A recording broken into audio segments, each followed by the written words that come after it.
pour droite 25, droite 25, pour gauche 25, gauche 25, droite 25 moins sur gauche 30, 25 moins sur gauche 30.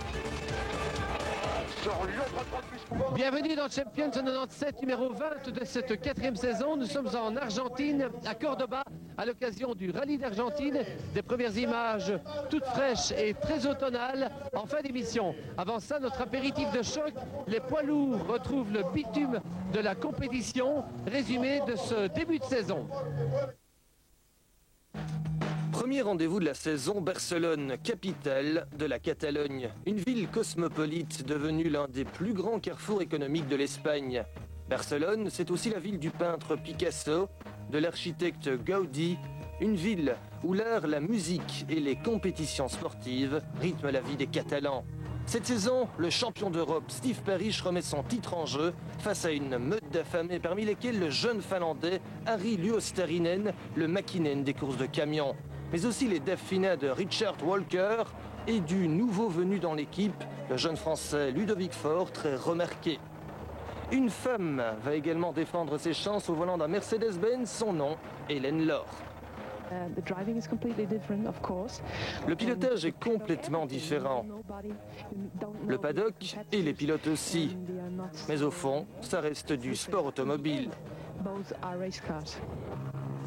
Hélène Laure se lance dans un championnat où tout est monstrueux, ce qui n'exclut pas les finesses de la haute technologie. Ici, les moteurs développent près de 3600 chevaux et le pilote peut garder la pédale d'accélération à fond lorsqu'il change de vitesse. On a donc toujours un maximum de puissance. Nous disposons d'un système électronique que nous changeons à chaque course. En fait, nous relevons toute une série d'analyses aux essais et après la course. Ainsi, nous sommes capables d'obtenir un programme de changement de vitesse optimum. C'est presque comme de la Formule 1. La Coupe d'Europe des supercamions s'est considérablement professionnalisée avec pour principal objectif le spectacle. De la démonstration de wheeling au concours de peinture sur camion, les Catalans en prennent plein les yeux et pourtant, ils n'ont encore rien vu.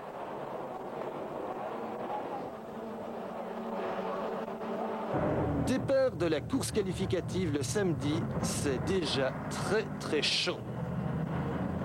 Les Dauphins de Faure et Walker ont repris du tonus. Leur duel fratricide est impressionnant. Le champion d'Europe Steve Parish se fait lui une grosse frayeur lorsque son pare-brise éclate suite aux projections de cailloux. Et c'est Slim Borgoud qui remporte la première manche de la saison. Dans la deuxième manche, grosse bagarre entre le 6 Österreich et le 5 Borgoud.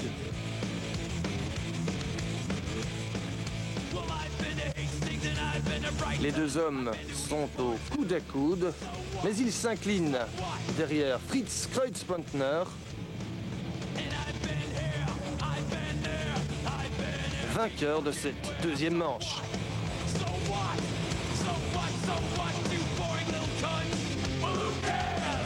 Le lendemain, dimanche, les esprits ne sont pas calmés. Témoin le départ de la première manche. Kreutzpontner impose à nouveau son MAN alors que Walker fait parler la poudre de son DEF et remonte à la 7e place. Son nouveau moteur va très fort. Oui, mais nous savons ce qu'il nous reste à améliorer, c'est le châssis. Départ de la deuxième manche, un départ sans encombre, sauf pour le Dauphina de Faure. Et ce n'est pas fini. Quelques tours plus tard, Corber perd un pneu et Parish tire tout droit dans le bac à gravier. En tête, ça punch aussi. Kreutzpontner, Luostarinen et Österreich sont à la bourre. Luostarinen attaque Kreutzpontner. Mais celui-ci le bouchonne et décroche sa 3e victoire du week-end. Le voici en tête du premier classement provisoire. On quitte Barcelone et on fait un petit détour vers la Côte d'Azur et le Festival de Cannes pour rejoindre le circuit du Castellet, deuxième épreuve du championnat. Deuxième du championnat, Marcus Oestreich, numéro 6, fait très fort le samedi. Il gagne les 2 manches. Décidément, les concours de décoration font fureur au Castellet. Brigitte Bardot reste numéro 1 au hit-parade des camionneurs. Sur la piste, Gerd Korber enfume ses adversaires. Il gagne les 2 manches. Guillaume Gomez, lui, manque totalement de galanterie avec mademoiselle Hélène Laure. Hélène Laure qui se débarrasse comme elle peut de ses kilos superflus.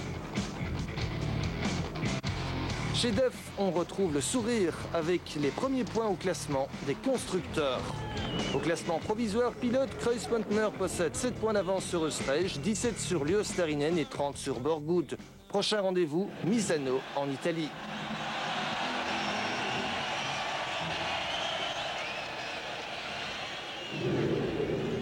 La 5e manche du championnat de Belgique des rallyes nationaux vient de se terminer à Bocholt. Voici l'essentiel du Sezoens Rally. 5e manche du championnat national. Le Sezoens, c'est aussi le 7e rallye du Hanutois Philippe Steveny. Nous sommes à Bocholt, au nord du Limbourg, entre Hasselt et Eindhoven, pour un rallye tout à fait particulier puisqu'il se déroule en grande partie sur la terre. J'ai connu le circuit où ça ne glissait pas du tout. Mais par contre, la discipline que j'ai fait avant glissait beaucoup, il y avait de la boue aussi, donc je pense que je vais retrouver mes anciens amours. Quels amours? Je pense de la moto, où ça glisse, où c'est vraiment, où il y a des trous, où il y a des petites bosses, où il y a des sauts et tout. Donc je pense qu'on va faire le nécessaire pour retrouver tout ce feeling d'auparavant. Philippe Steveny démarre très fort. Il réalise les 2 premiers temps scratch. Ses adversaires sont prévenus. Il s'appelle Jan van der Marel, Koen Vink, mais aussi William De Vos, Alain Coleman et le spécialiste des routes du Sezoens, Ludwig Lauwers. Koen Vink représente la menace la plus sérieuse pour Philippe Steveny. Au volant d'une Subaru Impreza Gruppa ProDrive, une ex-voiture de Carlos Sainz, Vink attaque. Mais il crève dans la 3e spéciale, la plus longue, 19 km, et perd toute chance de victoire. Une boucle, 4 spéciales, 4 temps scratch. Philippe Steveny est une fois de plus en tête d'un rallye. Apparemment, le pistard aime la terre.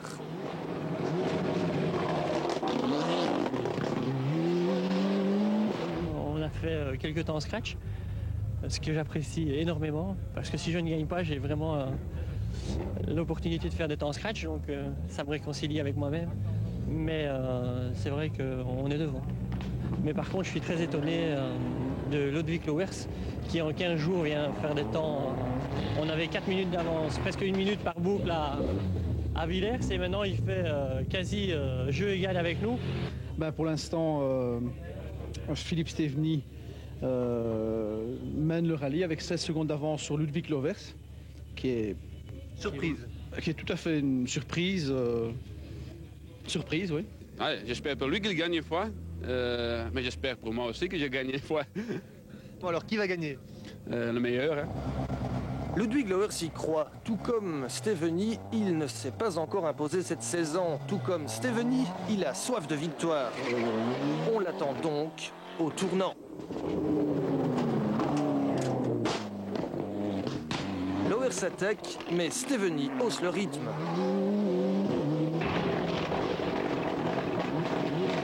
Le Hanutois accentue son avance, personne ne peut le suivre et pourtant, ce n'est pas faute d'attaquer.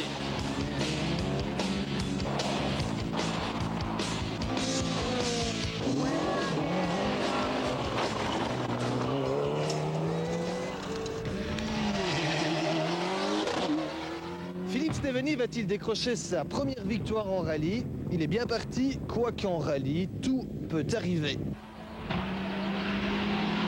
Avant le Sezoens, Steveny a seulement disputé 6 rallyes. À chaque fois, il était en tête. Mais il n'a jamais gagné, c'est donc plein d'espoir et de doute qu'il aborde cette 3e boucle. Désespoir, Jan van der Marel n'en a plus. Abandon sur problème de turbo, le Hollandais prend ça avec philosophie, dommage pour sa charmante copilote qui n'est autre que sa fille. En groupe N, Edi Snat impose sa Mitsubishi Lancer tout en douceur. Alors que Koen effectue une superbe remontée tout en ardeur. Vink termine 5e derrière un William De Vos peu inspiré et un Alain Coleman un peu trop brouillon.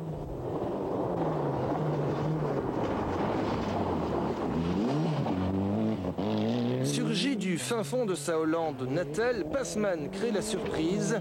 Il termine 3e, juste derrière Ludwig Lauwers.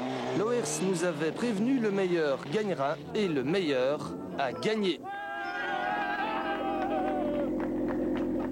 Je suis vraiment contente pour lui. C'est un vite. Ben, je crois, en tout. En tout, il attaque partout. Oui, quand même. Notre compagne nous a dit c'est un vite partout. C'est vrai? Ça, c'est... si elle vous l'a dit, c'est que je le pense. Mais c'est difficile de répondre à cette question. En gagnant le Sezoens, Philippe Steveny décroche sa toute première victoire en rallye. Le signe indien est vaincu, l'avenir est à lui.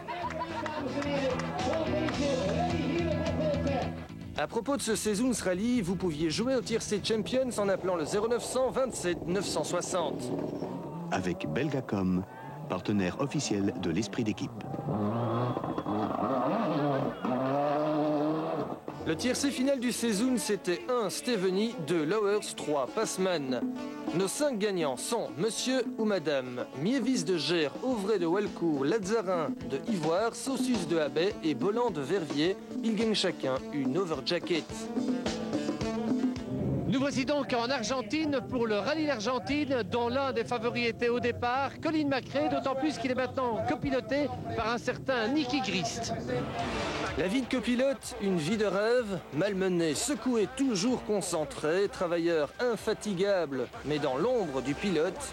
Le copilote est la mère poule, le lieutenant l'homme à tout faire. Nicky Grist a roulé avec Joachim Kühnen durant de nombreuses années, son métier il le connaît sur le bout des doigts, visite guidée. This is a little bit like a Grist style, eh? The pace notes are an important part of my job. Les notes sont importantes. On parcourt chaque étape 3 fois, une semaine avant la course. Au premier passage, Juha dicte. Et ensuite, on vérifie, on modifie, on améliore les notes.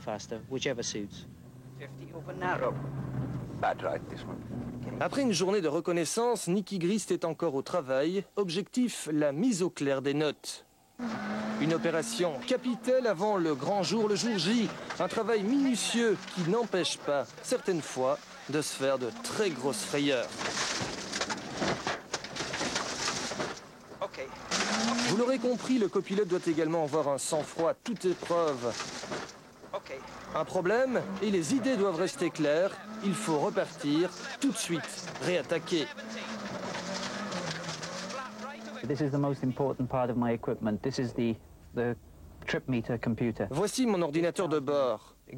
Il me donne la distance à parcourir, la vitesse moyenne, le temps de la spéciale. It tells me stage times. We have here on the left-hand side the total. Ici à gauche, on a la distance totale et à droite, la distance partielle entre chaque point de jonction. Which tells me exactly the distance between each junction. Ensuite, il y a la disquette utile aux ingénieurs pour étudier tous les paramètres de la voiture et éventuellement intervenir à l'assistance. Enfin, sous mes pieds, j'ai 3 boutons. Le premier remet le compteur à 0. Au centre, je peux aussi klaxonner. Je peux aussi commander le lave-glace à gauche. Comme ça, mon pilote peut se concentrer uniquement sur son pilotage. Cette saison, Nicky Grist a rejoint l'Écossais Colin McRae dans l'habitacle de la nouvelle Subaru WRC. Les résultats n'ont pas tardé. Dès le Kenya, la fougue de McRae et la science du Gallois ont fait merveille, un duo magique. Dans la voiture, vous êtes un copilote, un passager ou un ordinateur? Un peu